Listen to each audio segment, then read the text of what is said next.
Friends, આજે આપણે multi layered ફરસી પૂરી બનાવીશું. તો તેના માટે અહીંયા છે ને આપણે 2 વાટકી જેટલો મેંદો લેશું. તેની સાથે સાથે વણવામાં અને પચવામાં એકદમ સરળતા રહે તેની માટે અહીંયા હું ઘઉંનો આપણે જે રોટલી કરવા માટે વપરાય તે જ અહીંયા મેં લોટ 1 વાટકી જેટલો એડ કર્યો છે.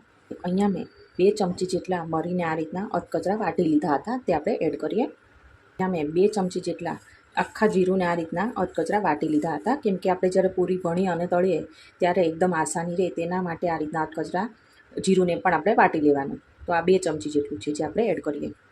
સ્વાદ અનુસાર નમક એડ કરીએ અને એકવાર આ રીતના બધું સારી રીતના મિક્સ કરી લઈએ.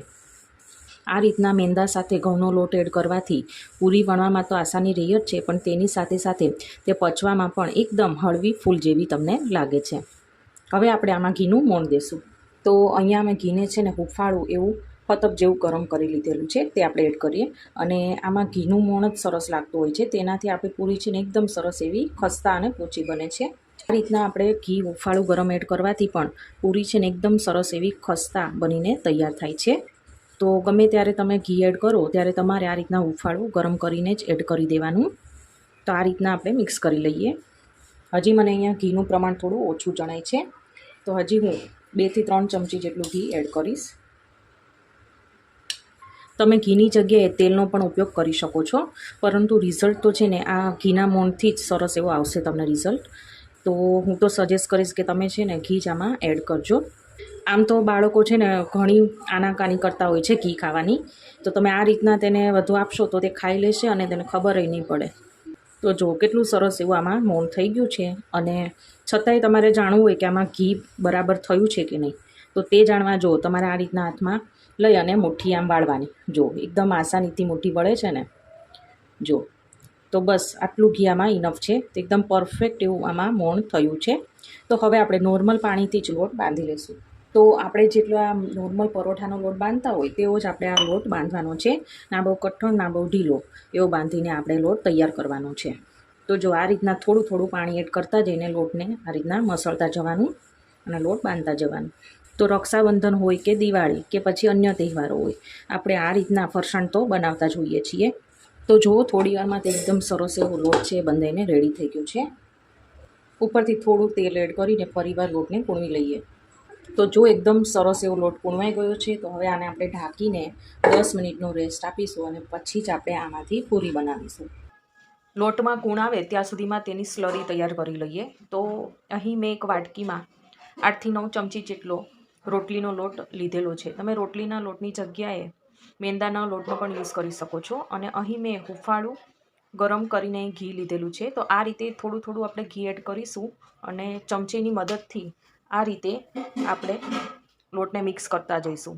કેમ કે એક હારે જો ઘી એડ કરીશું તો લમ્સ રહેવાની સંભાવના પણ રહે છે. જો થોડું થોડું એડ કરતા જશો તો કોઈ પણ જાતના લમ્સ નહીં રહે. અને જેટલો લોટ હોય તેનાથી ડબલ આમાં ઘી એડ કરવાનું. તો આ રીતે થોડું થોડું કરીને આપણે ઘી એડ કરીશું. તો તમે અહીં જોઈ રહ્યા છો કે સ્લરી છે એની કન્સિસ્ટન્સી આ રીતના રહેવી જોઈએ. સ્લરી છે એકદમ સરસ બનીને તૈયાર થઈ ગઈ છે.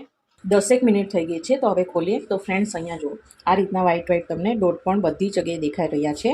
તો એકદમ સરસ એવી કૂણ આવી ગઈ છે. તો એકવાર આ રીતના લોટને મિક્સ કરી લઈએ. અડધી મિનિટ જેવું આપણે કૂણવીશું, વધારે નહીં કૂણવીએ હવે, કેમ કે ઓલમોસ્ટ લોટ છે એ પૂરી બનાવવા માટે એકદમ સરસ એવો બનીને તૈયાર થઈ ગયો છે. તો હવે આપણે આમાંથી છે ને જો આ રીતના મોટો લુઓ લઈ લેશું અને આ રીતના તેને સર્કલ શેપ આપીશું.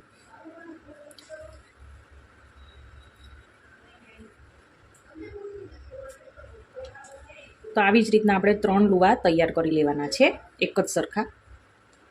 તો જો આ રીતના આપણે પહેલાં પ્રેસ કરી દઈશું અને હવે આપણે આને વણી લેશું. તો આપણે છે ને બહુ જાડીની અને પાતળીની એવી સરસ આપણે આ રોટલી વણવાની છે, કેમ કે આપણે આના છે ને મલ્ટી લેયર કરવાના હશે. તો પતલી હશે ને એમ તમને વધારે સરસ એવી કૂક થઈ જશે અને અંદરથી કાચી નહીં રહે. એટલે બહુ જાડી તો નહીં વણવાની, માપસરની વણવાની. તો ફ્રેન્ડ્સ અહીંયા જો મેં એક રોટલી વણી પણ નાખી છે અને તેની થિકનેસ તમને બતાવી દઉં.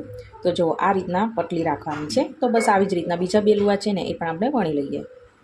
હવે પાટલી પર એક રોટલી લઈશું અને આપણે જે સ્લરી તૈયાર કરી હતી તે આપણે આમાં લગાવીશું અને બધી સાઈડથી રોટલીને કવર કરી લઈશું. તો બસ આવી જ રીતે એક રોટલીમાં લગાવ્યા પછી ઉપર બીજી રોટલી અને બીજી રોટલીમાં લગાવ્યા પછી ત્રીજી, આ રોટલીમાં આપણે સ્લરી લગાવીશું.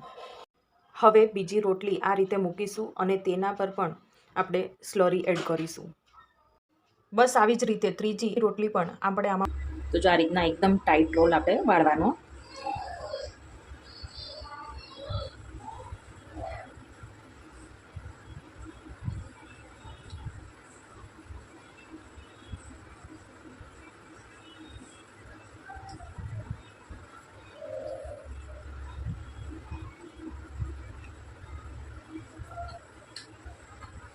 અને હવે જે આ એન્ડનો પાર્ટ છે ને તે આપણે થોડું પાણી લગાડી દઈશું, એટલે બિલકુલ આ નીકળશે નહીં અને એકદમ સરસ ચીપકેલું જ રહેશે. અને આ રીતના તેને વાળી દઈએ. તો જો આ રોલ બનીને તૈયાર થઈ ગયો છે. અને હવે બે હાથથી આ રીતના તેને ગોળ ગોળ ફેરવી દઈશું. બહુ આમાં આપણે ભાર નહીં દઈએ, નહીંતર પછી લેયર નહીં પડે.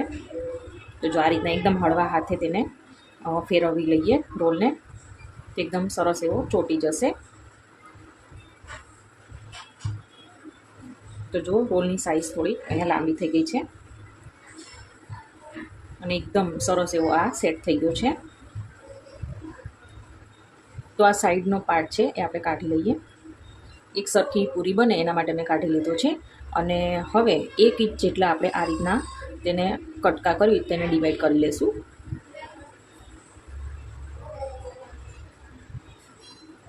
તો એકદમ સરસ એવા આપણે રોલના આ રીતના ટુકડા કરી લીધા છે. અને અહીંયા હું તમને એક દેખાડી દઉં, તો જો કેટલા સરસ એવા લેયર થયા છે. તો હવે આને એકદમ આ રીતના આપણે ગુંડલા કરી લઈશું. તો અહીંયા બધા જ ગુંડલા છે સરસ વળાઈ ગયા છે. તો હવે આપણે પૂરી વણી લઈશું. તો જો આ રીતના એકદમ હળવા હાથે તેને થોડું આપણે પ્રેસ કરીશું અને વેલણથી એકદમ હળવા હાથે તેને વણીશું. એટલે જ્યારે પૂરી તળાશે ને ત્યારે તેના બધા જ લેયર છે છૂટા પડશે. તો આવી બધી નાની નાની બાબતોનું તમે ધ્યાન રાખશો ને એટલે તમારે સરસ લેયર બનશે. તો બહુ જાડી નહીં, બહુ પાતળી નહીં, એવી સરસ આપણે આ પૂરી વણીશું. જો આ રીતના જો એક પૂરી એ સરસ એવી વણાઈ ગઈ છે. આવી રીતના બીજી બધી પૂરી છે વણી લઈએ. તો ફ્રેન્ડ્સ, અહીંયા મેં 2 કાણવા તળી પણ લીધા છે અને હવે આપણે આ ત્રીજો કાણવો તળીએ છીએ. તો આમાં જેટલી સમાય તેટલી આપણે પૂરી એડ કરીશું અને ગેસ અત્યારે સાવ ધીમો પાડી દઈએ, છાંટા તેલના ઉડે નહીં.